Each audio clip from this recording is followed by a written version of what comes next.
En fermant le gazoduc Maghreb-Europe, l'Algérie perd sa place de premier fournisseur de gaz de l'Espagne.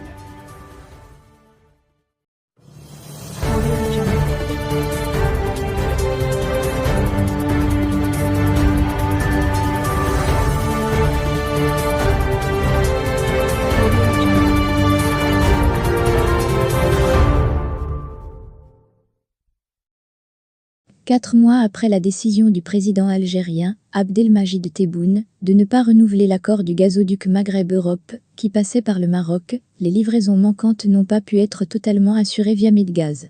Un cadeau pour les États-Unis, qui devient le premier fournisseur de l'Espagne. En Espagne, la fermeture du gazoduc Maghreb-Europe GME, qui passait via le Maroc, bénéficie aux États-Unis, aux dépens de l'Algérie. Les exportations américaines du gaz naturel liquéfié, GNL, par méthanier ont représenté, en janvier dernier 34,6% des besoins de l'Espagne, soit le premier fournisseur.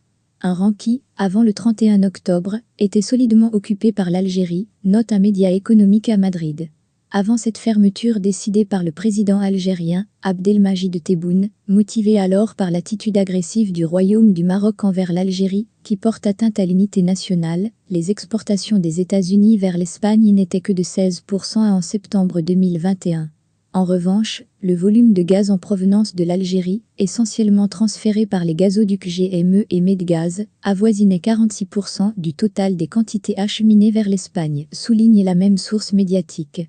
Pour rappel, le bulletin de janvier des statistiques de décembre d'Enagas, la société chargée du maintien et du développement des infrastructures gazières en Espagne, a montré que le gaz naturel liquéfié, GNL, entré sur le marché espagnol par méthanier en décembre 2021, représentait près de 70% du total de ses importations contre 52,4% pour le même mois de 2020.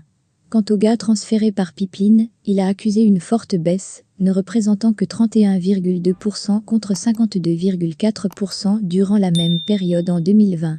Le Maroc a un rôle dans la stabilisation des prix de l'électricité en Espagne. Ces chiffres contredisent la version officielle à Alger, vantant la capacité du pays à répondre aux demandes du marché espagnol. L'Algérie est prête à discuter, avec son partenaire espagnol, de livraisons gazières supplémentaires et à fixer un programme pour assurer ces livraisons. Les partenaires espagnols ont été rassurés que l'Algérie fournira, dans le cadre des contrats conclus entre Sonatrach et les sociétés espagnoles, tous les approvisionnements prévus, grâce à l'extension de la capacité du Medgaz, ainsi que les capacités en GNL, avait déclaré le 31 octobre le ministre algérien de l'Énergie, Mohamed Arkab. L'augmentation des exportations en GNL se traduit automatiquement par une hausse des tarifs de l'électricité en Espagne. Un sujet de préoccupation majeur pour le gouvernement Sánchez, qui ambitionne de se maintenir au pouvoir en respectant sa promesse sur le maintien des prix de l'énergie. Ainsi, le ministère de la Transition écologique compte prendre des mesures pour endiguer la flambée du coût de l'électricité. Cependant, les experts doutent de l'efficacité de telles mesures qualifiées d'actions à court terme ne résolvant en rien le problème structurel qui affecte le système de formation des prix sur le marché.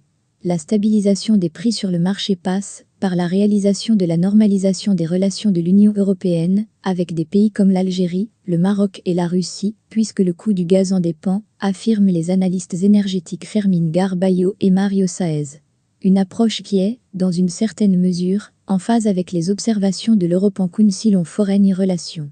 Dans un rapport, publié le 10 février, le think tank admet, avec réserve, que la crise ouverte entre la Russie et l'Ukraine et ses conséquences sur les cours du gaz et du pétrole sur le marché mondial, offre une réelle opportunité pour la diplomatie des pays de l'Union européenne de mener une médiation entre l'Algérie et le Maroc, pour ouvrir des gazoducs énergétiques.